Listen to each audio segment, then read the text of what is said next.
I've loved doing the Star Wars films with all the fanfares and flourish and the galaxy far, far away. I actually feel like I'm still in it, that I've never really left it, you know. Having worked on all of the 6 films, I'm just happy to be continuing to be part of the whole fun of doing it. Of course, I haven't seen the script, but the story is still unknown to me, the new story. But I can't imagine that there will not be some references to the existing stories that we know that would necessitate and make appropriate the use of some of the earlier themes, which actually for me has been part of the fun of doing film after film, because in each case I've been able to use the earlier material and develop new material that would coexist with it and hopefully feel like a part of the fabric of the film.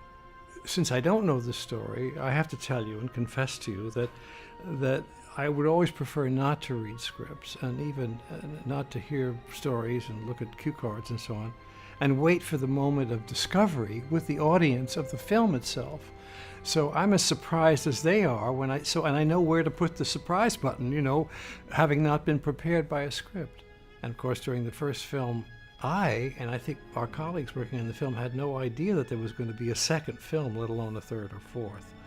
So I'm waiting anxiously, like the audience around the world, to find out what the surprises are and discover what my continuing role is going to be.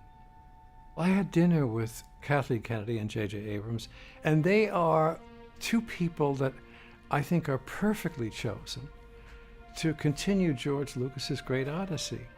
They're both young, they're both extremely gifted, have tremendous energy, and even in the case of JJ, who for me is very young, is also very experienced. He's had some great success with large-scale projects, which are very difficult logistically and mechanically to photographically, all of it.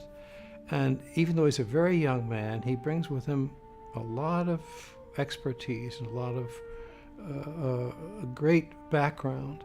So I think the combination of their youth and their experience and their energy and gifts, I mean, I couldn't, if I'd been asked, I wasn't, but if I'd been asked by the various boards of directors, find me 2 people to take this project on to the next step, I would certainly have voted for them. We couldn't find better candidates for this opportunity.